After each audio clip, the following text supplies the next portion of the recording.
Thank you, Joel, for the kind introduction and for the invitation. It's great to be here. My thanks are for the Cohen Foundation to organizing this and supporting a big effort in Lyme disease, which has been sorely needed. So what I'll tell you about today is about our work in a variety of infectious pathogens that is related to the general problem of treating infectious diseases, and of course about our data with Lyme disease. Okay, so for starters, I want to tell you that most chronic infections are caused by pathogens that are susceptible to antibiotics. And that is the main paradox of chronic infections. If it doesn't make any sense to you, that means that you are wide awake, because paradoxes make no sense. That's the definition. And what we found a number of years ago is that in, let's say, a typical chronic biofilm infection, the majority of cells are highly susceptible to killing by antibiotics, and then you hit upon this small subpopulation of persister cells, which are essentially invulnerable. So that, that resolves the paradox. They are not resistant, they're not growing, and they're not dying in the presence of pathogens. So it turned out that these are dormant, spore-like cells. That explains their tolerance to antibiotics, which kill by corrupting energy-dependent functions. And so what here, I'll give you a summary slide, a little over a decade of work from our lab. And what we found, first of all, is that the pathways of persister formation are highly redundant. And if there is a general theme in this case from the model organism E. coli, it is toxin-antitoxin modules of different sort that are persister genes and are responsible for persister formation. So these, for example, inhibit protein synthesis that causes dormancy. The interferase-type toxins cleave mRNA, that causes dormancy. And then this pathway, which was described by Toby Dorr, a grad student who's now at Cornell, although not in New York, right, on the undergraduate campus. He's a faculty there. So he found that the DNA damage SOS response actually turns on, apart from DNA repair, it turns on this very interesting protein TISB, which is an ion channel, decreases partially the protomotor force in ATP, and that causes whole systems shut down and dormancy. And that will be especially relevant to what I want to say today, as you will see in a moment. Okay, so armed with that information, we decided to see what happens with persister formation in gram-positive bacteria. We took Staph aureus. It also has toxins, antitoxins, only 3 of them. We knocked them out. This is work by Brian Conlon, who's now at faculty at Chapel Hill. And what he found is that here's a stationary state killing with antibiotic. There's absolutely no difference between wild type and toxins, antitoxin knockout. It's the same in exponentially growing cells. So what we learned over a decade of work was completely irrelevant, right? So for understanding persisters in gram-positive bacteria, so we had to start from scratch. And this is what we decided to do. We had, for a variety of reasons, a suspicion that persisters may be cells that are going into stationary state early. And here's a test of that hypothesis. We have this promoter of arginine deaminase, which is expressed in stationary state. You see it's highly expressed in stationary state, poorly expressed in exponential, but there is this small subpopulation of cells in exponential that has stationary levels of expression of that promoter. So we sort out these cells, and these are the only ones that survive a hit by antibiotic. So they are the persisters. And then, of course, the interesting question is, what is it that this promoter is actually measuring? What is it that it is responding to? Okay, so we decided that it responds to ATP. I don't have time to tell you why we decided that, but this is what it does. If you decrease the concentration of ATP using arsenate, then this promoter and a similar one, PKA, shoot up. So actually, we are measuring ATP or the low levels of ATP when we're sorting out persisters. So stochastic variation of ATP apparently is what's responsible for persister formation on staph, and this is very relevant to Borrelia burgdorferi because it has no toxin it is one of the very rare bacteria that have no toxin antitoxin modules to begin with, so they have to make persisters by a different way, not dependent on toxin antitoxins. So then we decided to revisit what we know about E. coli. We found a similar marker in E. coli that responds to ATP, in this case positively responds. It's the ribosomal promoter. We sort out bright cells, we sort out dim cells in this case, and the dim cells are the only ones that survive a hit by antibiotic. So here we have a revision of what's happening in persisters. It looks like, apart from these specific pathways, which are probably very different in different bacteria, there is this general pathway, which we're now, of course, investigating in Borrelia as well to see if it operates in Borrelia, as it is in unrelated bacteria. And we are, of course, on the hunt for factor X that is responsible for dropping this ATP. Next time, I'll probably tell you what it is. Okay. So another important question regarding persisters that we've been addressing is clinical relevance of persisters to disease. It is hard to do Koch postulates on persisters because a small subpopulation of temporarily dormant cells, you put them in an animal, they wake up, they're not persisters anymore. You cannot do Koch postulates on persisters. So a clue to finding a link between persisters and disease came from an experiment that Pooja Balani, a grad student in my lab, was doing on a very different subject. She was trying to catalog all potential persister genes. And here's a simple experiment that allows you to do that.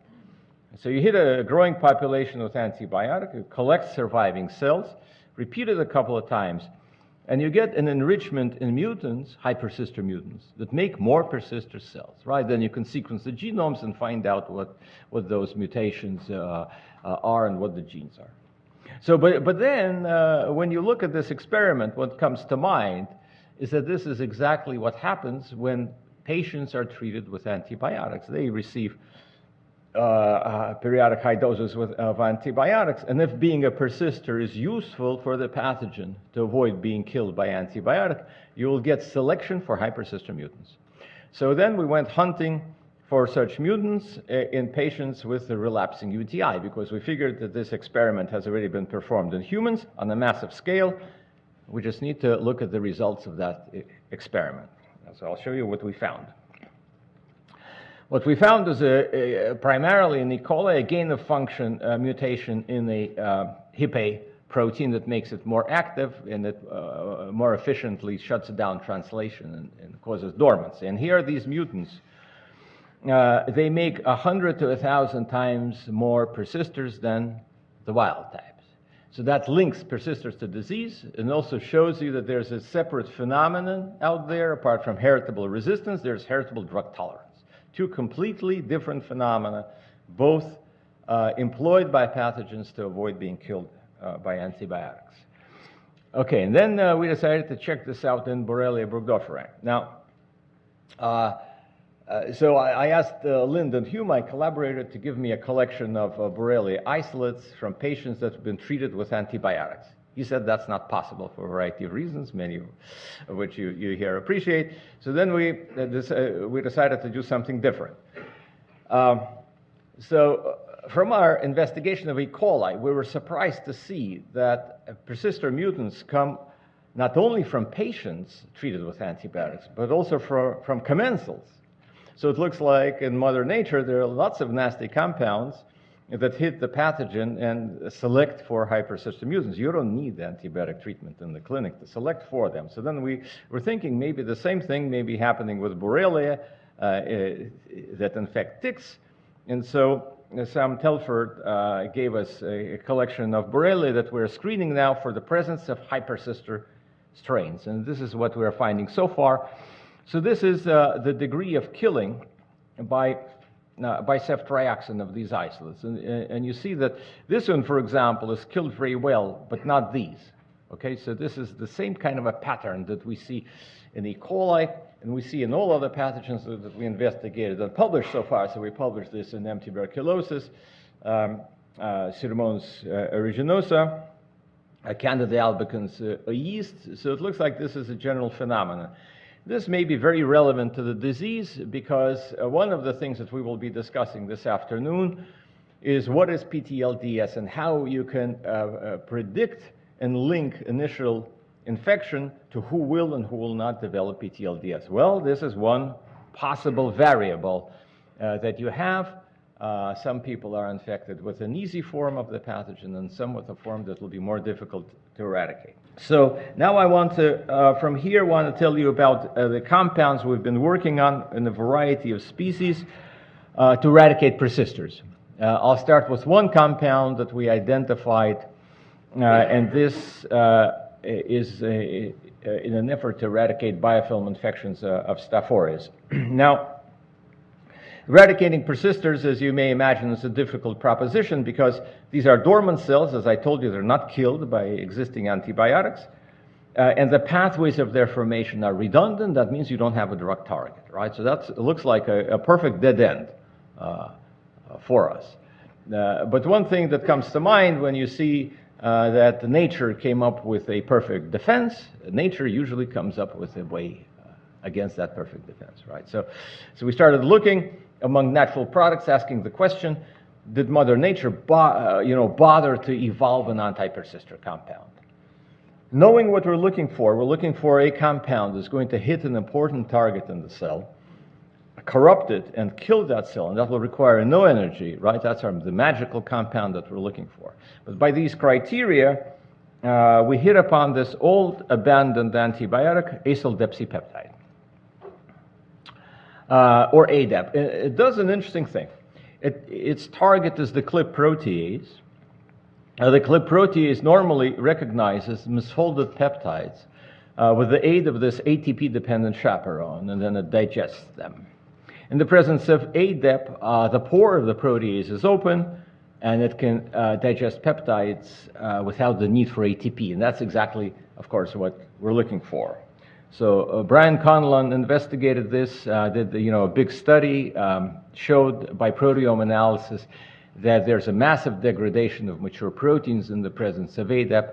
In staph, I'll just show you one or two key experiments. Here's a control with stationary Staph aureus, growing Staph aureus. Here are persisters that are not killed by antibiotic, and if you add ADEP, you get complete sterilization. So that was the first time we saw sterilization of an infection in a test tube, and that was pretty exciting. And then, of course, we did that in an animal model of incurable biofilm infection. This is a neutropenic mouse. Incurable thigh infection. Regular antibiotics don't do much. ADEP completely sterilizes. We add rifampicin or another partner antibiotic to prevent the rise of resistant mutants. And so we got a sterile mouse, and this we are developing now. Hopefully it will move into the clinic. So this is encouraging, but unfortunately ADEP has no activity against Borrelia. So here we had to start again from scratch, as you often start in microbiology. And we were looking for vulnerabilities of this pathogen. We have ourselves a list of vulnerabilities.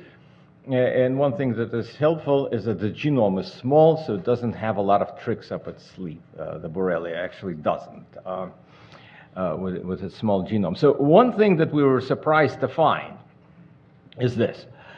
If you look at persister formation so here's the growth of the culture. So it grows exponentially, then it reaches stationary, non-growing state. And during the time of growth, you can take samples exposed to antibiotics and find out how many cells survive. Those are your persisters. Persisters shoot up from early exponential through mid-exponential. So here the culture stopped growing, right? And there's considerable killing, especially at the earlier stationary state, by amoxicillin and by ceftriaxone, enormous killing of stationary state. These are cell wall-acting antibiotics. They're not supposed to kill non-growing cells. We've never seen that before, with any pathogen. So we're very surprised. Why is it that cell wall-acting antibiotics are killing an ungrowing cell? So we decided to investigate this. This is work by Wendy Wu in my lab. She's probably somewhere here. So here, first of all, you see how different antibiotics kill stationary cells. Doxycycline, ceftriaxone much better. Vancomycin actually is a terrific anti-Borrelia compound. Okay, so that is also something to keep in mind. But it does not sterilize. But still, enormous killing. So here is an experiment showing you label incorporation, fluorescent label incorporation into peptidoglycan. This is growing Borrelia. The green label incorporates, of course, especially you see lots of label at the ends. And this is stationary. And you see that there is significant label incorporation into stationary cells. Here's the middle of the cell. So in the middle of the cell, lots of incorporation of peptidoglycan. This is an ungrowing culture, but it continues to synthesize peptidoglycan, and that's apparently why it is vulnerable. Here is a quantitative measure of that same experiment. So here is, by comparison, Staph aureus. Growing Staph aureus, very little label incorporation to stationary Staph aureus. And here's Borrelia. Here's Borrelia locke. Not that much of a difference in Borrelia stationary. So here is the interesting vulnerability, the anomaly of this pathogen that we should definitely exploit. Okay, so the other thing that we've been thinking about is how can we eradicate persisters completely with something like a cell wall-acting antibiotic. This is work by Vijay Sharma. She's now a postdoc at Lyndon Hughes lab. So the simple idea was to hit the population with antibiotic. Persisters survive. And then you wash away the antibiotic, allow persisters to wake up, but not to repopulate the population. And you hit it with antibiotic again. And of course, since they woke up, there are less of them. So you get a drop. You repeat it 2 more times, and you get complete sterilization. Right, with a compound that itself does not sterilize. We did that because, of course, we were thinking that in the body, the drug will be cleared from the system, and if you can hit upon the correct pulse dosing, you can probably eradicate a chronic infection with a compound that does not necessarily itself sterilizes. So we're now doing this experiment in mice, and we're following to see if we achieved complete eradication, and hopefully, if that works, we can do that in humans as well. Okay, apart from that, the last thing that I'm going to tell you about is that we have also a drug discovery project. This is also a work that is performed mainly by Wendy Wu. So we have a screen for compounds that inhibit growth of Borrelia. We started with a pilot screen. Now we screened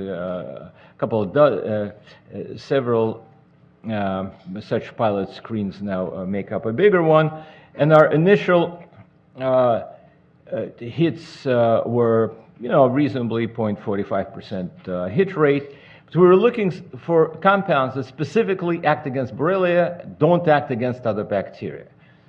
If you do that, that gives you an immediate advantage, because then that is a strong indication that your compound is not going to be toxic, because we usually do not have that kind of a target. So with that logic, we found something interesting. Apart from these 20 compounds, we found this compound. It also showed up and was published recently in a screen that was performed by the Stanford group of Rajadan and his co-authors. So here's this compound. This is Disulfiram. Normally, Disulfiram is used to treat alcoholism. Well, it doesn't treat it, right? But it kind of prevents people from drinking alcohol.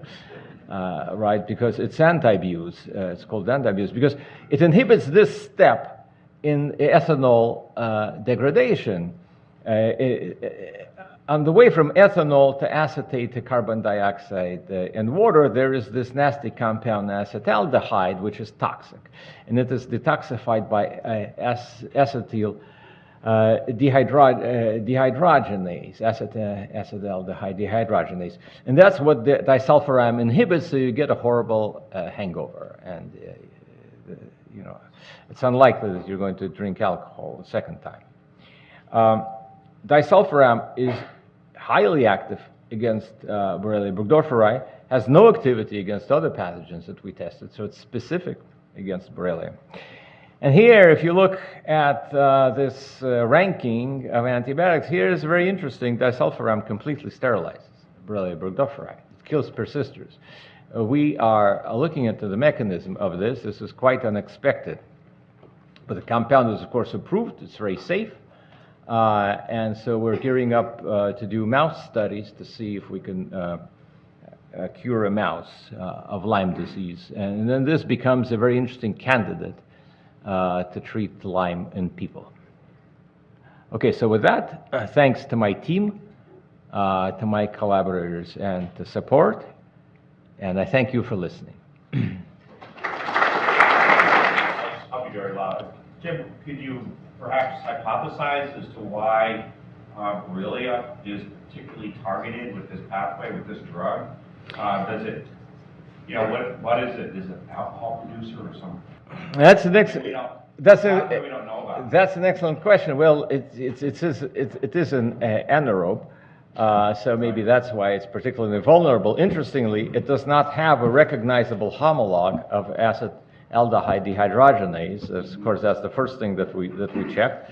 So our simple hypothesis is that it probably has an enzyme that we did not recognize in our database. So, but we'll figure out what it is. So I'm sorry. So the question was about low-dose penicillin administered as weekly bicillin injections. Sometimes we see failures of IV antibiotics and other regimens, and all of a sudden we switch the patient to a single injection a week, and the patient recovers.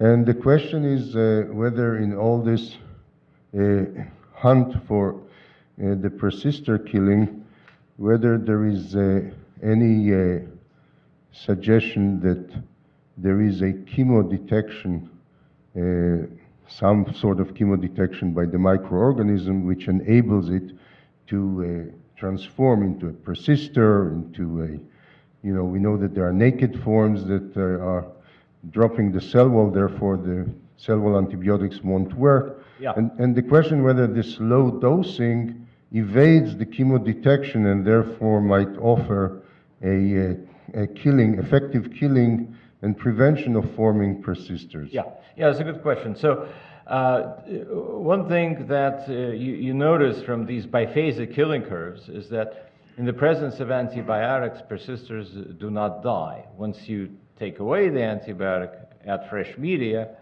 allow them to re-add antibiotic, they do die. The fact that they do not die in the presence of antibiotic means that they're not waking up, right? So they are probably sensing the presence of antibiotic, and paradoxically, the antibiotic prevents them from effectively waking up. And that's definitely one of the things that is potentially one can exploit to find out what that is and eradicate persisters.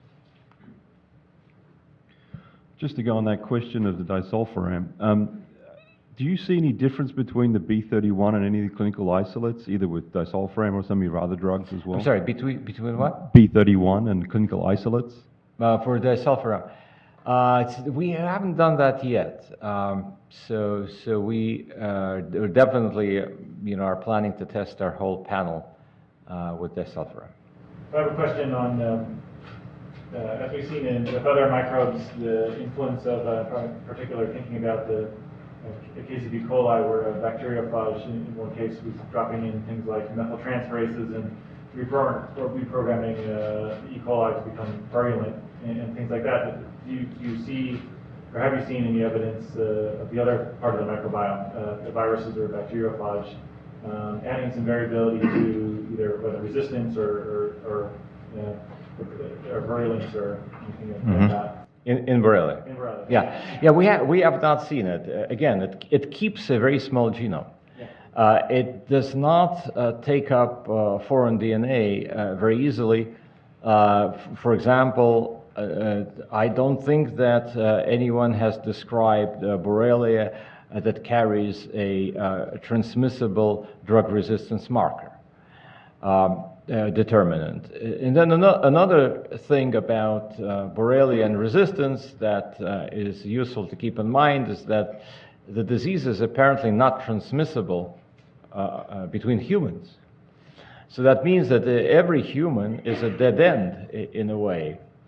So even if with a low probability resistance will develop in that patient, it's not going to be transmissible, because it's the transmission of resistance that is the main problem for current drugs. And that's why I think we can, with relative impunity, think about, pulse dosing antibiotics and not worrying too much about the probability of resistance spreading. Have you tested any of the differences in geographic strains? Not yet, no. But if you have a collection, I will test it. That's actually a good lead into my next question was, so we have clinicians and people collecting big samples, and from your perspective, based on what you showed or maybe something you didn't show, if you had an iPhone app that made Mark do whatever you told him to do, or anyone else, what are the experiments that we should be running, maybe as a consortia or something, that aren't being run right now, but from your perspective need to be done? Do anything come to mind? Well, the simple survey of the relative level of persisters in different isolates, that would be very nice to know. How prevalent are apparent high persister mutants, and then can we link that causally to the probability of developing PTLDS? That would be a terrific question to ask. Another good question to ask is any experimental or very highly effective drug that we see that eradicates Borrelia, like vancomycin or Disulfiram, how broadly applicable that is to a large number of strains. Have there been any, based on what the last results that you were indicating, have there been any attempts to use Disulfiram, which I believe is available, it can be, to use it in clinical populations and see what happens? Well, that's exactly what we're gearing up to. So we're running a mouse study. First of all, we want to see if it cures uncomplicated acute infection in the mouse. Yes? I guess I meant not that you were doing directly through mouse studies and the normal progression there, but individuals who are having serious problems with Lyme, and it's a relatively safe drug, I believe, although I'm not. Yes, it is fairly safe, yes. So are individuals separate from you attempting to see whether it has an impact clinically before the animal studies are completed? That's an interesting question. Sure, one could conceivably, put it right into people. Why bother with mice? Yeah, you could do that. We're also running a retrospective study with with Chirag Patel from Harvard School of Public Health. So he has access to medical records of 20% of American people. He's actually not unique in that. Just keep in mind that information is out there. And so he is asking a question about correlates between Lyme disease and a number of other things, including, of course, whether taking Disulfiram is good for you when you are bitten by a tick. I was wondering a little bit about persisters. So how specific to a given environment is a persistent strain? I mean, so for instance, if you're a persister in one host, under a certain antibiotic condition, would you be persistent in another host as well, for instance? Right. Well, the one important factor that determines the level of persisters is the growth phase. There's almost no persisters formed in early exponential, and then that probability increases about 1,000-fold as the population approaches stationary. And that's a universal determinant, and it looks like all other determinants are relatively minor by comparison to that one. Okay, so if I understand you properly, then basically, if you're a persister in one environment, for instance, a persister in, in an animal model, you'll also be a good persister in a human or human cells, Yes. or that sort of thing. Okay. Dr. Lewis, often patients are infected with more than one organism, and that seems to also be a cause for ongoing symptoms and difficulty with the cure. So I'm wondering, did you consider testing mice with not just Lyme disease, but adding another pathogen to see if the disulfiram worked? Thank you. That's an excellent question. We're starting with something simple. So Joel likes to work with massive data and very complex systems. I like to work with one thing at a time, right? So probably that's why we're collaborating with Joel. But we'll certainly add that once we figure out what's happening in a simpler system. Thank you. Not every day we get the opportunity to have somebody of your caliber talking to clinicians, and there are, several perhaps mythologies in Lyme treatment, and I want perhaps your authoritative statement to break down those mythologies. For example, the Lyme community has been talking for ages about cyst and cyst busters. Are these the persisters? Yeah, that's a complicated question. We are investigating that now, but I think we have also an afternoon panel where we will be discussing, things like you are alluding to, breaking down barriers, and what are really the questions, the burning questions, or the unanswered questions that we need to attack. So we'll probably do all that later today. Thank you. Since we have a little time, I guess another question on here from the work. I know you focus very much on the microbe, but what sort of hints or hypotheses are coming up in terms of even from a drug administration standpoint, modulating the host immune system, or the role of the host immune system Right. in the progression of the disease? Yeah, sure. So we gave that a considerable amount of thought. Modulating the immune system directly is very tricky, but there is a very good and fairly benign way to modulate the immune system, and that is through altering the microbiome. And again, one of the things that I would like to discuss this afternoon is microbiome intervention into autoimmune disease type presentation. As a corollary to that question, what is the impact of the immune system on the development of persisters? Specific side? Well, I would say that so one of the things that the immune system does, the innate immune system produces reactive oxygen species. So we've shown in vitro that, at least in E. coli, reactive oxygen species can induce persister formation. There's been a belief in the tuberculosis field that the immune system keeps persisters in check because if you have latent TB and then you get let's say HIV, you get a flare-up of the disease. So that is indirect information on at least that case of latent disease. But apart from that, not that much is known. Thanks. Then we'll let you